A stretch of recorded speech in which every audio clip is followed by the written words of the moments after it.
ठीक है। तो हम लोगों ने 3 डायमेंशनल ज्योमेट्री में अभी तक ये चीज़ पढ़ ली है कि एक प्लेन होता है, ठीक है, और प्लेन के पास क्या क्या चीज़ें होती हैं। एक तो उसमें बहुत सारे पॉइंट्स होते हैं, ये बात पढ़ी थी, और उसका खुद का एक नॉर्मल, ठीक है, यूनिट वेक्टर। तो ये चीज़ हम लोगों ने पढ़ी है। अच्छा जी, उसमें फिर हमने ये भी पढ़ा था कि भाई अगर प्लेन की इक्वेशन निकालनी है, जो आपने पढ़ा है, तो आपके पास एक ऐसा प्लेन था जिसका आपको परपेंडिकुलर डिस्टेंस ओरिजिन से दिया हुआ था, मतलब आपको परपेंडिकुलर डिस्टेंस बता दें इसका, ठीक है, मतलब इसको परपेंडिकुलर डिस्टेंस आपको पता था इसका, it is the shortest, that was the T, ठीक है। अच्छा जी, और आपको इसका नॉर्मल यूनिट वेक्टर भी बता दूं, तो उसकी फॉर्म आपने निकाली थी R vector dot N cap equal to D. एक तो ये फॉर्म थी वेक्टर फॉर्म, एक हमारे पास ये वाली form R vector dot N vector equal to capital D equal to में बड़ा डी, और ये कांस्टेंट होता है। और इसमें ये वाला जो डी है, ये शॉर्टेस्ट डिस्टेंस है। और ये कांस्टेंट, ये आपके पास डिस्टेंस होता है फ्रॉम द ओरिजिन, ठीक है ना, distance from origin, perpendicular distance from origin, ये बात भी हम लोगों ने पढ़ी थी, राइट। और यहाँ पे जो एन कैप है ये क्या है, यूनिट वेक्टर, नॉर्मल वेक्टर का यूनिट वेक्टर है। अच्छा, कभी कभी इक्वेशन इस फॉर्म में होती है, कभी कभी इस फॉर्म में भी होती है, तो वो हमें देखना पड़ता है कि भाई कौन सी फॉर्म में है, ठीक है। जब मैंने इसका कार्टेशियन प्रोडक्ट निकाला, जब मैंने इसकी कार्टेशियन फॉर्म निकाली थी, तो इक्वेशन थी L X plus M Y plus N Z equal to में डी, है ना। इसकी कार्टेशियन फॉर्म तो ऐसी थी, और इसकी कार्टेशियन फॉर्म कैसी थी, ax plus by by plus C Z बड़ा डी। अच्छा, इसमें ये जो ए बी सी है ये क्या है, डायरेक्शन, किसके, ये जो पॉइंट होएगा जो कि परपेंडिकुलर, हां परपेंडिकुलर, ये ए बी सी किसके डायरेक्शन रेशियो था, एन वेक्टर, एन वेक्टर के। और यहाँ पे ये जो ये कोसाइन एल एम और एन है, ये एन यूनिट वेक्टर के डायरेक्शन, कोसाइंस, ठीक, हालांकि स्केलर कंपोनेंट है, यूनिट वेक्टर के स्केलर कंपोनेंट के डायरेक्शन कोसाइंस होते हैं, है ना। ठीक है, ये चीज़ हम लोगों ने पढ़ ली थी। अभी सेकंड वाला फॉर्म और देख लेते हैं। अगर आपको एक plane, if a plane passes through a point, जो एक प्लेन है उसका तुम्हें एक पॉइंट पता है, ठीक है, it passes through a point, और परपेंडिकुलर वेक्टर तुम्हें पता है, डिस्टेंस फ्रॉम द ओरिजिन नहीं पता इसमें, इसमें क्या होता है, परपेंडिकुलर। अगर तुम्हें ऐसा कुछ पता है तो ही तुम इस प्लेन की इक्वेशन निकाल सकते हो, ठीक है, लॉजिक समझ में आ रहा है, ठीक। तो जैसे मान लीजिए ये ए पॉइंट हो गया आपके पास, और एक आर्बिट एक हम ओरिजिन से, और इसके बाद इसके कुछ कंपोनेंट्स होंगे x1 y1 और z1, और एक हम आर्बिट्री पॉइंट ले रहे हैं t, ठीक है। तो इसके भी कुछ होंगे x y और z, ठीक है। तो देखिए हम लोग क्या करेंगे, हम ए पी वैक्टर जनरेट करेंगे। क्या करेंगे हम लोग, ए पी वैक्टर कैसे निकलेगा, इसमें ये वाला जो होता है आपके पास ए वेक्टर है, मान लीजिए ये वाला क्या है आपके पास, आर वेक्टर, और जैसे थोड़ा सा जल्दी वो करेंगे, डिपेंड करता है आप लोग का। इधर देखिए, तो हम यहाँ पे क्या करेंगे, अभी ए पी वेक्टर जनरेट करवाएंगे। तो ए पी वेक्टर निकालने के लिए आप कैसे बनाएंगे इस चीज़ को, एक्स माइनस, देख, हाँ, अगर आप लॉ के हिसाब से बात करें तो आर वेक्टर इक्वल टू में ए वेक्टर प्लस में ए पी वेक्टर, तो ए पी वेक्टर अगर मुझे निकालना है तो क्या लिखेंगे उसको, R vector minus A vector, without बताइए। आर वेक्टर का हम लोग क्या लिख सकते हैं, R vector minus A P vector, ठीक है। अच्छा जी, ये ए पी वेक्टर मुझे बात बताओ, ये प्लेन पर है ना, प्लेन पर ही तो है ये, प्लेन मतलब शीट पे ही तो है ए पी वेक्टर, ए पॉइंट भी इधर ही था, पी पॉइंट भी इधर, तो ए पी वेक्टर तो इसी पे होगा। अच्छा, ये वाला जो वेक्टर है ये नॉर्मल के साथ कितना डिग्री क्रिएट करेगा, तो इसका मतलब A P vector dot N vector equal to में 0, cos 90, हाँ ठीक है। ए पी वेक्टर की जगह मैं क्या लिख सकता हूँ, R vector minus A vector dot N vector N vector equal to में 0. यही आपके पास पार्टीशन, ये आपके पास वेक्टर फॉर्म है प्लेन। अगर आपको उस प्लेन पर क्या क्या गिवन है, एक पॉइंट और अगर उसका परपेंडिकुलर पता है तो, ठीक है ना। Equation of a plane perpendicular to a given vector and passing through a given point. तो R vector minus A vector dot N vector equal to में 0, ये आपके पास उस प्लेन की वेक्टर फॉर्म है। हमें बोलोगे क्या बोल रहे हैं, एक बार बताइए, मैं देखो दोबारा से देख लीजिए। ये हमारा प्लेन था, हमें इस प्लेन पर एक पॉइंट पता था, मैंने उसको ये पॉइंट मान लिया। यहाँ पर एक नॉर्मल वेक्टर था, मैंने बता दिया था पहले, ये प्लेन की नॉर्मल है, ये वेक्टर मतलब परपेंडिकुलर प्लेन के। शीट है जैसे मान लो ये वेक्टर, ये प्लेन है, नॉर्मल है, कहीं भी हो सकता है या फिर बाहर भी हो सकता है। अब यही तो बात है, इनफाइनाइट लेंथ को बता देते हैं। कैसे भी ऐसा गए ये हाँ बिल्कुल बिल्कुल, नीचे भी हो सकता है, नीचे की साइड में, यहाँ पर भी हो सकता है, ठीक है। चलो ये यहाँ पर इस तरफ मैं तो ये कह रहा हूँ, देखना देखो ना कैसे घुमाते हैं क्वेश्चन को, कह रहे बाहर है कोई और वो इसके ऊपर जो इसके नॉर्मल के पैरेलल है, तो बात तो वही होगी ना, पैरेलल है तो ये नहीं आ जाएगा ना, ठीक है। चलो कोई बात नहीं। तो आपको एक प्लेन के नॉर्मल एक वेक्टर गिवन है और तुम्हें इस प्लेन पर एक पॉइंट गिवन है, तो तुम इस वेक्टर की, तो तुम इस प्लेन की इक्वेशन निकाल सकते हो। कैसे निकालते हैं वो देखिए, फॉर्म तो ये है, R vector minus A vector dot N vector equal to में 0। फॉर्म तो ये है, लेकिन ये आई कैसे, ये आया ऐसे कि भाई हमने आर्बिट्री पॉइंट ले लिया है पी और हमने इसके ओरिजिन से पता लगाया, ठीक है। So this was A vector, this was R vector. तो ए पी वेक्टर बनाने की कोशिश करना, ए पी वेक्टर के लिए पी माइनस ए तो करोगे तुम, तो कैसे करोगे इसको, R vector minus A vector, यही तो होगा आपके पास ए पी वेक्टर। और ये ए पी वेक्टर इस नॉर्मल वेक्टर के साथ क्या बना रहा है भाई, ये वाला वेक्टर इस वाले वेक्टर के साथ, नॉर्मल वाले वेक्टर के साथ, ये आपका जो ए पी वेक्टर है ये इस प्लेन पर ही तो आ गया। हाँ 90 डिग्री। तो भाई ऑब्वियस सी बात है, ये नॉर्मल वेक्टर तो प्लेन के साथ 90 बना रहा, तो ए पी के साथ भी कितना बनाएगा, अगर 90 बनाएगा तो इनका डॉट कितना होगा, तो यही बात लिखूंगा मैं, मतलब A P vector dot normal vector equal to कितना 0। ए पी वेक्टर की जगह में क्या लिख सकता हूँ, हाँ वेक्टर माइनस इसका इसके साथ डॉट करूंगा तो कितना आ जाएगा, यही है आपके पास फॉर्म, ठीक है। भाई सबसे पहला आपके पास नॉर्मल फॉर्म का था इक्वेशन ऑफ प्लेन, अगर आपको डिस्टेंस पता है तो उसका ओरिजिन से प्लेन का, तो आप निकाल सकते थे। इसके लिए फॉर्म लगा था आर वेक्टर डॉट, इसी की दो एक और फॉर्म भी थी, R vector minus N N vector vector equal to capital D. तो इन दोनों, ठीक है, इनकी कार्टेशियन फॉर्म भी थी। उसके बाद एक प्लेन पर तुम्हें एक पॉइंट पता है, एक नॉर्मल पता है, तो ये है फॉर्म प्लेन की, R vector minus A vector dot N N vector vector equal to में 0। बेसिक को रट लो तब आएगा फॉर्मूला, मैं बता रहा हूँ, ठीक है।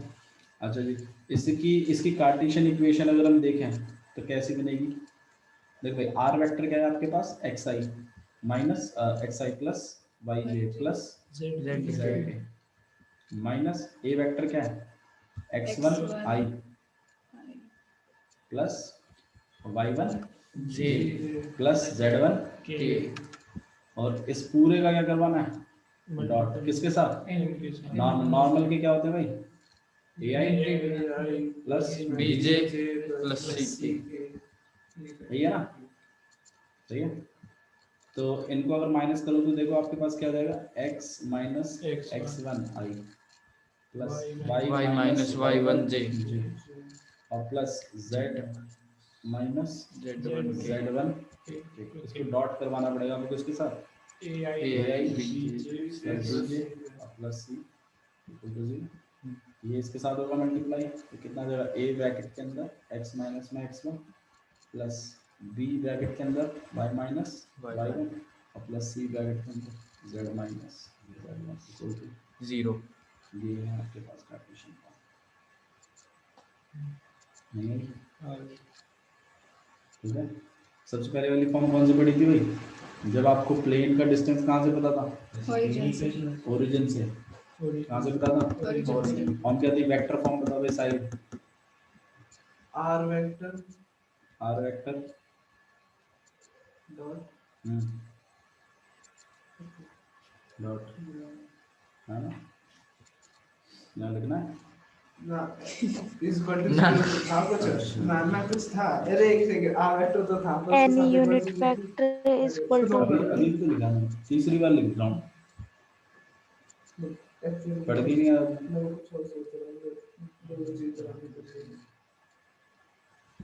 इसकी जरूरत पड़ रही है, नहीं मैं इसकी ना वो दूसरी वाली स्केल बताओ।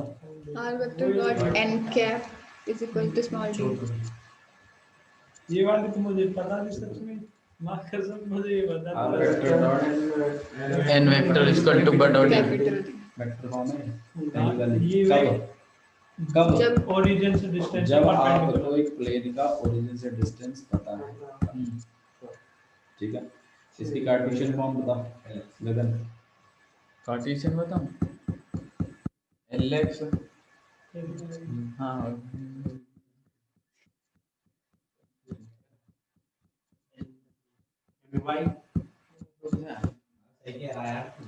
lix plus mi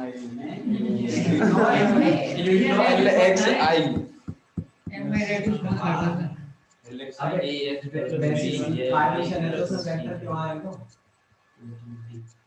या तो मैं याद ही नहीं है, एक वीडियो तो डाल रहा हूँ हाँ भैया अब आ रही है, अभी भैया बीच में हटो।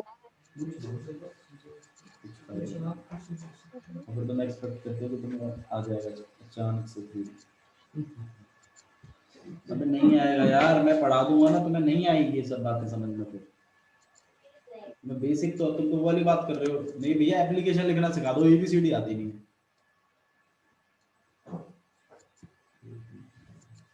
ये सब बेसिक बातें हैं प्लेन की, ये सब पता होना चाहिए।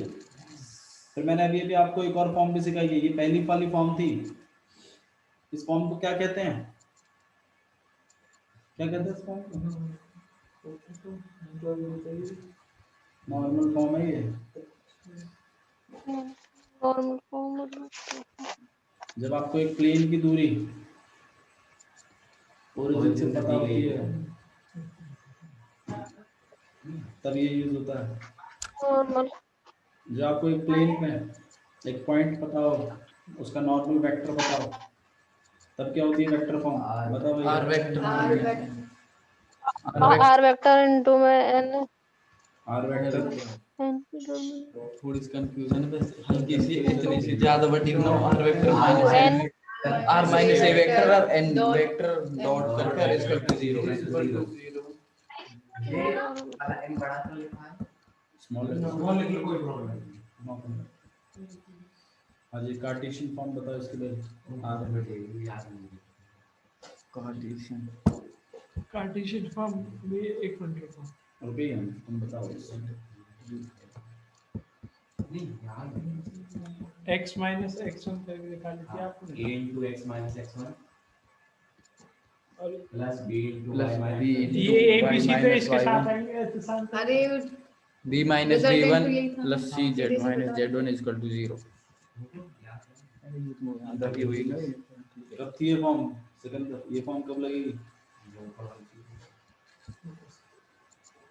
बता, कार्टेशियन जब तुझे यहाँ ना तो बता रहा हूँ, जब तुझे प्लेन पर कोई पॉइंट Point पता पता होगा और उसका नॉर्मल वेक्टर पता होगा, और क्या पता होगा, नॉर्मल वेक्टर नॉर्मल वेक्टर।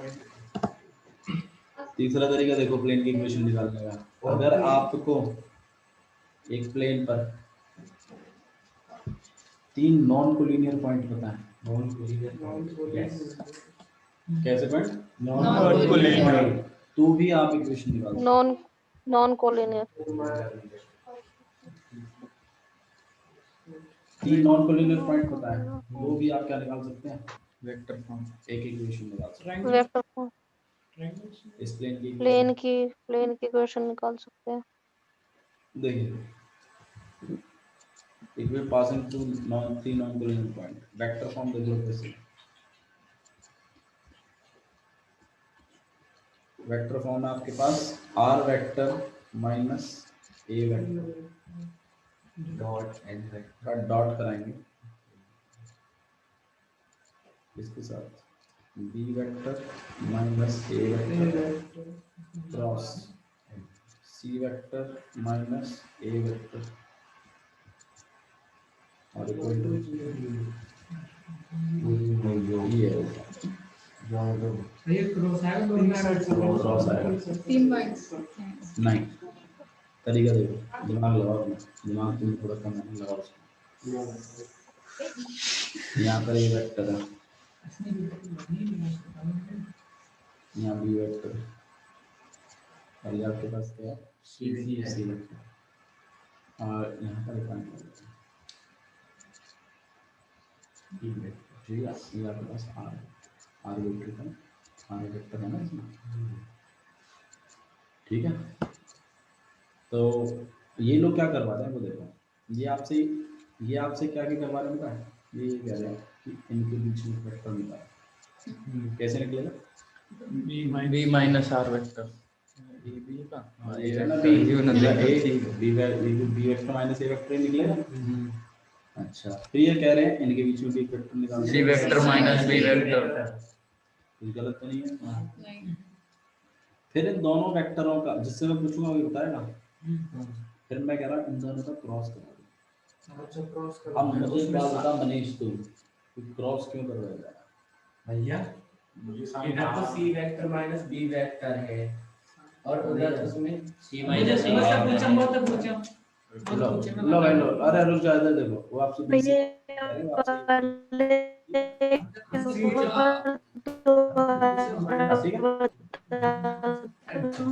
यार एक मिनट शांत रखिए यार। हाँ भाई अब वो आपसे कह रहा है इन दोनों का क्रॉस कर दो जैसा कि इसमें लिखा हुआ है। मेरा सवाल सिंपल सा बस इतना है कि क्यों क्रॉस कर अगर मैंने तूने बाकी भी वेक्टर पढ़ाया ना तो तू इस बात को बहुत ही क्लियर कट बता देगा कि क्यों कर दो या डॉट इसका रिजल्ट cos थीटा आएगा गलत sin थीटा रिजल्टेंट क्रॉस क्यों कर रहे हैं क्रॉस sin थीटा रिजल्टेंट निकालने के लिए हमसे पूछो नॉर्मल वेक्टर निकालने के लिए कृष्णा जी मैंने बताई थी क्रॉस क्यों निकालते हैं तब भी नहीं पता तुम्हें क्रॉस से मिलता क्या है मैं दो वेक्टरों का क्रॉस कब निकालता हूं जब मुझे उन दोनों वेक्टरों का परपेंडिकुलर चाहिए देखो पेन वो तो आ गए यार क्रॉस करके परपेंडिकुलर वेक्टर ये रहे दो वेक्टर इनका क्रॉस करने से ना परपेंडिकुलर वेक्टर ये वेक्टर मिल जाता है दो वेक्टर का क्रॉस तब दिया जाता है जब आपको एक ऐसा वेक्टर चाहिए होता है जो उन दोनों ही वेक्टरों के क्या हो तब करते हैं अब इन दोनों का मैं क्रॉस करके मिलेगा क्या परपेंडिकुलर नॉर्मल वेक्टर मिल जाएगा। अरे दोनों के दोनों प्लेन में दोनों वेक्टर प्लेन में दोनों का क्रॉस करूंगा तो प्लेन का नॉर्मल वेक्टर मिल गया कि नहीं मिल गया। अच्छा प्लेन का नॉर्मल वेक्टर मिल गया तो भैया इस वाले वेक्टर के साथ जो आपका R vector minus A vector है ये रहा ना आपका ए या पीछे चला गया हमारा वाला पॉइंट यहाँ बना लेते हैं तो भाई इस वाले वेक्टर के साथ जो कि आर वेक्टर ये वाला R vector minus A vector के साथ मेरा नॉर्मल वेक्टर क्या बनाएगा तो डॉट कितना होगा तो वही बात तो लिखी है उसमें भी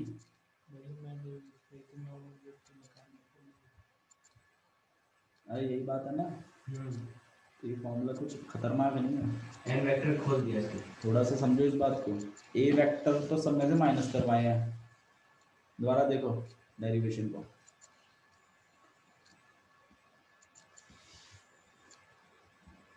ये रहा तुम्हारा प्लेन ये रहे 3 पॉइंट और ये रहा तुम्हारा आर्बिट्री पॉइंट ये रहा तुम्हारा पहला वाला ए वेक्टर ये रहा बी वेक्टर और ये रहा तुम्हारे पास सी वेक्टर ठीक है ठीक है तीनों वेक्टर निकाल लिए। अच्छा जी अब ना ये वाला वेक्टर भी निकाल लेते हैं ये तो आर वेक्टर है फिर वो ये कह रहा है सबके साथ ज्वाइन करो इसको, इसके साथ भी, और इन दोनों वेक्टर को निकालो। सी के साथ ज्वाइन किया तो क्या लिखोगे इसको, सी vector minus A vector. B के साथ ज्वाइन किया तो क्या लिखोगे, B vector minus A vector. वो ये कह रहा है इन दोनों का तो करवा दो क्रॉस, तो भाई B vector minus A vector cross करवा दो किसके साथ, सी वेक्टर माइनस ए वेक्टर। और जो भी आंसर आएगा इसका क्रॉस करोगे तो वेक्टर ही आएगा ना, तो नॉर्मल वेक्टर तो मिलेगा क्रॉस कराते ही, उसका इस वाले वेक्टर के साथ ये जो यहाँ बन रहा है R vector minus A vector के साथ क्या करवा दो, डॉट करवा दो, और ये चीज किसके इक्वल आएगी, 0। ये आपके पास, अरे मुश्किल है क्या, समझ लीजिए बात है, वेक्टर फॉर्म मुश्किल नहीं है अगर 3 नॉन कोलिनियर पॉइंट हैं। अच्छा तो मतलब देखो तुम कितना भी समझ लो इस चीज को, लेकिन मोटा मोटा जो हिसाब है ना, मैंने जितने भी फॉर्म में पढ़ाए उसमें एक कॉन्सेप्ट तो सेम ही चल रहा है सब जगह, कि एक प्लेन पर तुम्हें एक पॉइंट चाहिए और एक नॉन वेक्टर, बस 3 नॉन कोलिनियर पॉइंट जब थे तो इन दोनों का जो मैंने वेक्टर निकाल के इनका क्रॉस किया तो नॉर्मली तो पाया, वही बात तो पढ़ रही है हर बार कि डायरेक्शन नॉर्मल वेक्टर के पीछे पड़ा हुआ है। अच्छा इसमें एक सवाल जो बनता है वो ये है कि व्हाई नॉट 3 कोलिनियर पॉइंट्स,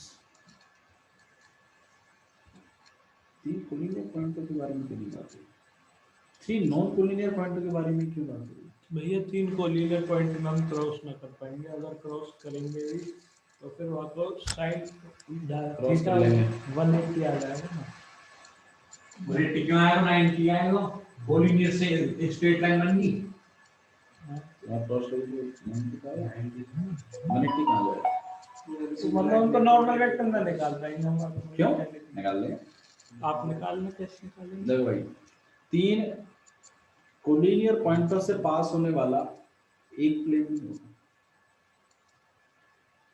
देखो ये 3 कोलिनियर पॉइंट है, इससे पास होने वाला ऐसा भी हो सकता है, जैसे ऐसा प्लेन,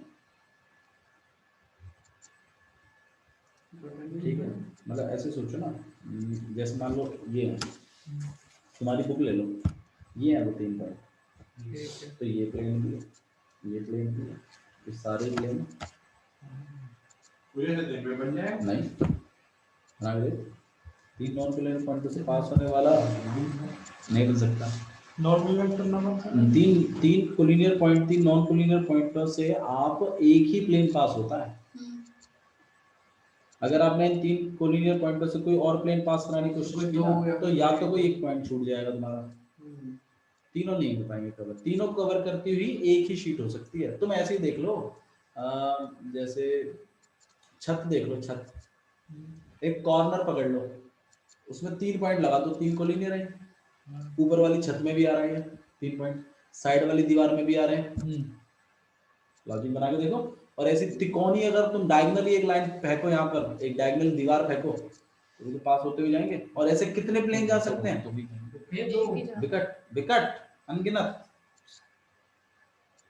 ऐसे सोचो, देखो तुम सोच नहीं रहे बिल्कुल नहीं, ऐसे जैसे मान लो वो ये कोलिनियर पॉइंट होते क्या है, एक स्ट्रेट लाइन पर, एक स्ट्रेट लाइन पर, मैं कह रहा हूँ ये कोना जो ये जो लाइन से जा रही है ना, ये है वो 3 कोलिनियर पॉइंट, एक सबसे पहली वाली जो जहाँ पे मेरी वो स्ट्रिप लग रही है जाके वो वाली, सेकंड वाली और थर्ड वाली, ये है वो प्लेन, मान लिया एक प्लेन तो ये छती है, एक ये वाली दीवार है, एक दीवार है, ठीक है, और अगर मैं यहाँ से एक ऐसी शीट ले आऊं घर से, वो भी है, एक थोड़ी सी और ऊपर राइट से फेंकूं, वो भी है, तो 3 कोलिनियर पॉइंटों से पास होती है तो अनगिनत, तो एक यूनिक इक्वेशन कैसे मिल सकती है,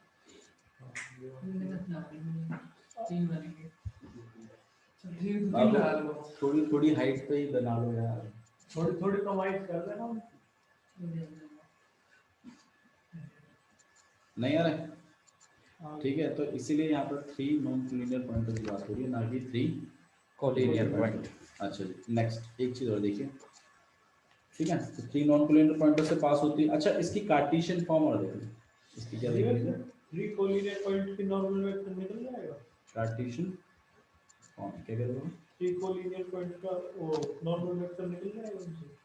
3 कोलिनियर पॉइंट का देखो नॉर्मल वेक्टर क्या होता है, मान लो कोई एक इसके वेक्टर होगा, एक इसका वेक्टर होगा, इन दोनों का मैं क्रॉस करा दूंगा तो एक ऐसा वेक्टर मिल जाएगा जो मतलब देखो अगर ये किसी एक प्लेन में है तो ऑब्वियसली बात है इनका नॉर्मल वेक्टर निकल जाएगा। उसमें अगर आप जब क्रॉस कराओगे और तब उसकी वैल्यू निकालने की कोशिश करोगे, उसमें अगर कोई दिक्कत आ जाए तो बात अलग है कि 0 हो रही है नहीं बनती, तो वो एक अलग चीज।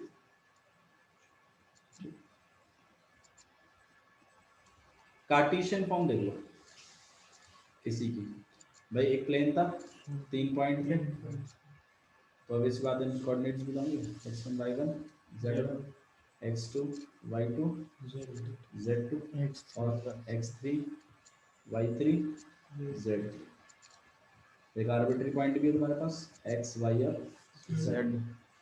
फॉर्म को एज इट इज याद कर लीजिए, हालांकि तरीका देख लो क्या है, x माइनस x1, मैंने आपने a को माइनस किया था ना सब में से, मैं वही करूंगा x2 minus x1 x3 minus x1 ऐसे ही y minus y1 y2 minus y1 y3 minus, और ऐसे ही z minus z1 z2 minus z1 और z3 माइनस इक्वल टू ये है होता है, याद रखें। ठीक है, डिटरमिनेंट निकालना है ध्यान रखना, अंदर वो करेंगे। ठीक है नहीं आया। एक और चीज देखिए, अगर एक प्लेन तीनों एक्सिस को काटता हुआ जा रहा है, तीनों एक्सिस को काटता हुआ जा रहा है, और अगर आपको तीनों से दूरी पता है, उसकी इंटरसेप्ट पता है, यात्री लाइन में भी होता था ना, ऐसी लाइन काट दी मैं कहता था ना एक्स इंटरसेप्ट और वाई इंटरसेप्ट अगर तुम्हें पता है तो इक्वेशन क्या बनाते थे, एक्स अपॉन में a प्लस ऐसे बनाते थे। इसी तरीके से अगर कोई प्लेन अगर तीनों एक्सिस को काटता हुआ जा रहा है तो हमारी इक्वेशन होगी x अपॉन में a plus y upon b plus z upon c equal to 1। आया लॉजिक समझ में आशीष?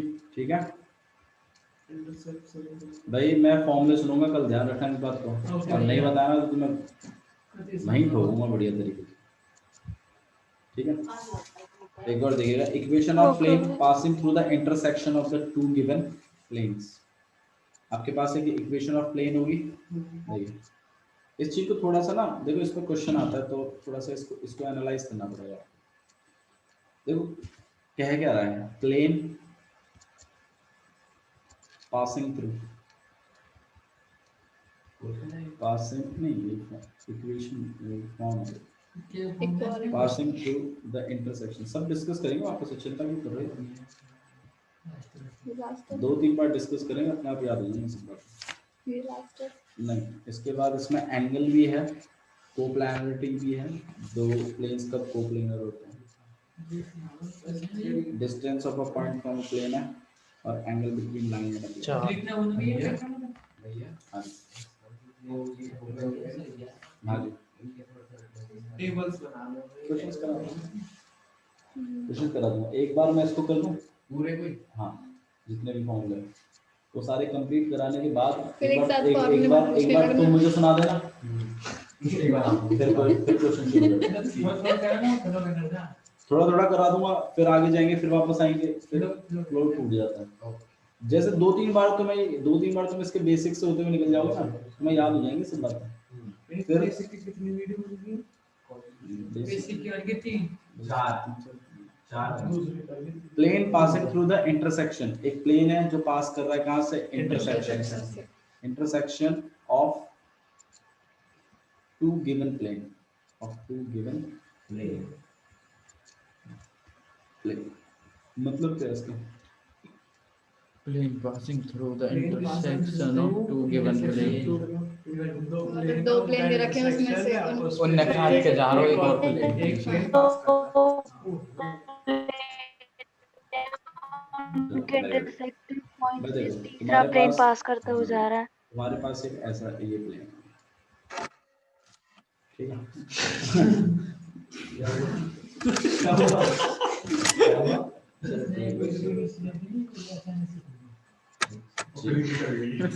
चलिए इधर देखिए, इधर देखिए एक प्लेन इधर है, ठीक है, और एक प्लेन इस डायरेक्शन में थोड़ा सा इधर है।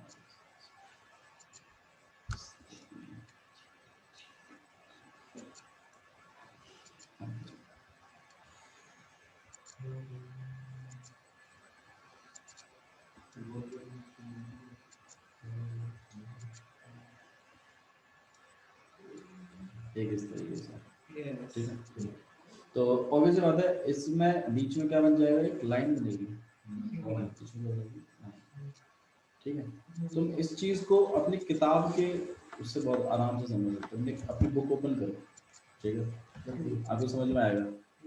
एक प्लेन ये थोड़ा सा ऊपर उठा दो, ठीक है, एक प्लेन यहाँ पर हो गया, एक प्लेन ये हो गया, और इससे पास होने वाले कितने हैं?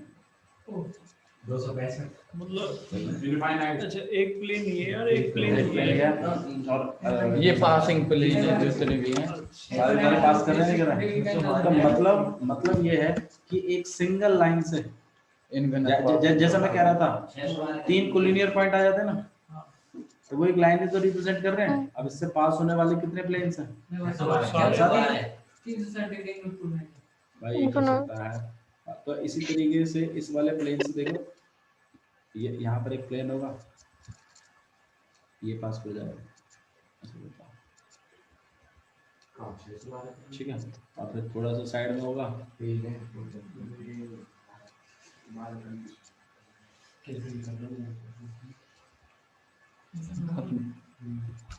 वो बिगड़ जाएगा। तो मतलब दो प्लेनों के इंटरसेक्शन से, plane passing through the intersection of two given plane, आप इक्वेशन ऑफ प्लेन्स निकालेंगे। तो ऐसे बहुत सारे प्लेन होंगे हमारे पास, ऐसा नहीं है कि एक ही प्लेन होगा। तो एक जनरल इक्वेशन मिलेगी अभी आपको, क्या मिलेगी? General equation. और उसमें लेकिन ना पता तुम्हें इसमें क्वेश्चन कैसा आएगा, मैं तुम्हें बताता हूँ क्वेश्चन कैसा आएगा। पिछली बार भी आया था, क्वेश्चन ऐसा होगा कि तुम्हें दो प्लेनों की इक्वेशन दे रखी होगी और बोला होगा उस प्लेन की इक्वेशन बताओ जो इन दोनों प्लेनों से पास कर रहा है और इस वाले पॉइंट से भी पास कर रहा है। मतलब होंगे तो अनगिनत पास, लेकिन मैं ना कुछ ऐसी कंडीशन लगा दूंगा कि नहीं इस वाले प्लेन के पैरेलल होना चाहिए इसका नॉर्मल वेक्टर। तो भैया थोड़े थोड़े टिल्ट पे नॉर्मल वेक्टर बदलते रहेंगे सबके, तो वो एक ही प्लेन होगा जो कि इस वाले इसका जो नॉर्मल है वो इस वाले के क्या होगा, पैरेलल होगा। या फिर मैं कह दूंगा कि ऐसे होंगे तो चलो अनगिनत पास, लेकिन तुम उस वाले प्लेन की इक्वेशन बताओ जो इन दोनों के इंटरसेक्शन से पास होगा प्लस इस वाले पॉइंट से भी पास करेगा, इस वाले पॉइंट से। तो भाई इस वाले पास होने वाले तो बहुत सारे प्लेन है, लेकिन एक ही प्लेन होगा जो इस वाले पॉइंट से भी पास होगा। मतलब कुछ ना कुछ वो क्या लगा देगा उसमें, कंडीशन लगा देगा। नॉर्मल उसके भाई प्लेन की डायरेक्शन कैसे मिलती है, नॉर्मल वेक्टर से। तो आपको ये कंडीशन लगा देगा कि इस वाले वेक्टर के, इसका नॉर्मल वेक्टर इस वाले वेक्टर के परपेंडिकुलर पैरेलल हो, तो दोनों सेम हो जाएंगे। ठीक है। तो उसमें इफ एंड बट्स लग जाएंगे फिर, तो दो कंडीशन बनेगी उसमें, एक तो जनरल फॉर्म मिलेगी और फिर उसका डॉट और उसका डॉट इक्वल टू 0 करके फिर काम करना, ठीक है। तो देख लीजिए जनरल इक्वेशन कैसी है। अच्छा भाई दो प्लेन अगर पास कर रहे हैं तो भाई उनकी इक्वेशन तो तुम्हें पता ही होगी। तो पहला वाला जो प्लेन है उसकी इक्वेशन होगी आर वेक्टर डॉट, उसमें क्या फॉर्म दी हुई है आपको उन्होंने, R vector dot N cap equal to में d1, पहले वाले की फॉर्म है जिसको हम पाई की टर्म्स में लिखेंगे। किसके टर्म्स में लिखेंगे? पाई। ठीक है, इस पूरे को मैं इस वाली फॉर्म की जगह किसमें लिखूंगा? पाई में, ठीक है। और ये जो दूसरा वाला है, हाँ जी, पाई की फॉर्म में लिखा होगा, नहीं लिखा होगा? नहीं, ठीक है। तो ये जो पहला वाला जो प्लेन होगा उसकी इक्वेशन ये है आपके पास, R vector dot N cap n1 cap, इसका नॉर्मल वेक्टर अलग होगा ना, और d पहले वाले का distance, perpendicular distance from the origin. ऐसे दूसरे वाले का भी होगा कैसा, R vector dot N2 N2 vector. क्या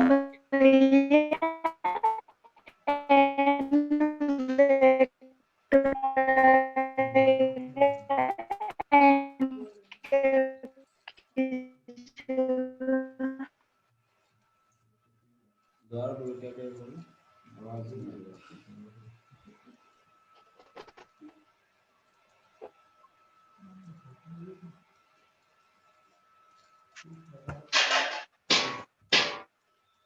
देखिए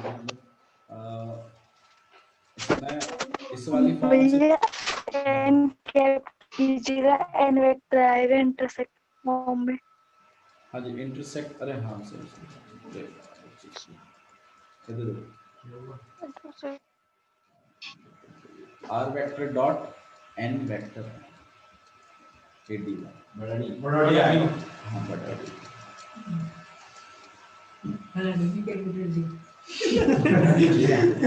दूसरा वाला जो रहेगा वो आपके पास R vector dot N vector equal to capital D. ठीक है तो आपके पास जो ये जितने भी सारे प्लेन्स होंगे उन सब से पास होने वाली जो इक्वेशन है उन सारे प्लेनों की जो इक्वेशन होगी वो होगी R vector dot N vector. N N vector plus N2 lambda vector of N2 vector equal to में टू वेक्टर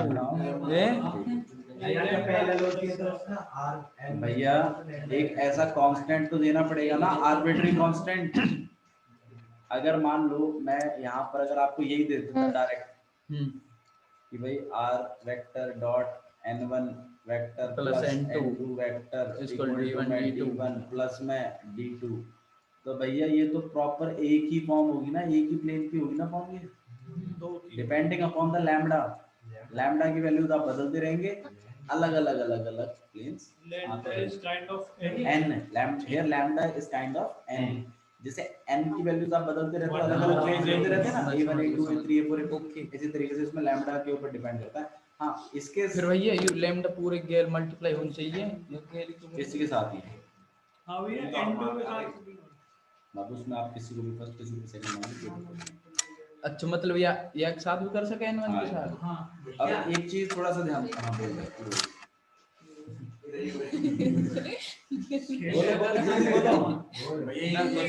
रहे हाँ जी जरूरी तो ज्यादा प्लेन ना हो सके बाबू दो प्लेनों से पास होने वाले प्लेनों की इक्वेशन बताइए कंडीशन तो कुछ लगा सकते हैं। दो प्लेनों से तो भैया फिर दो से पास करे तीन से पास करे दो से तो पास कर ही रहा है ठीक है फिर भैया लैम्डा n1 का आगे चाहिए लिख सकते हो इसमें आप इसको मान लो n2 मान लो इसको n1 मान लो कोई दिक्कत नहीं उस हिसाब से चेंज हो जाएगा लेकिन कार्टेशियन फॉर्म इसी के हिसाब से बनेगी। कार्टेशियन फॉर्म कैसी वो भी देख लीजिए आप समझना जैसे आपने n2 का आगे लगाया बस लैम्डा मैं समझ गया तो ये कह रहा है n1 के आगे लगा दें दोनों का आगे दोनों के आगे भाई पास तो उससे होगी ना n1 से पास हो रही है लेकिन ये इक्वेशन है समझ एक फॉर्मूला है याद करना इधर देखो प्लीज इधर एक चीज और देख लीजिए कार्टेशियन भाई फॉर्म जिसके साथ आपने लैम्डा नहीं लगाया है उसको आप आगे लिखेंगे P1 है कर दिया आपने C1Z माइनस D1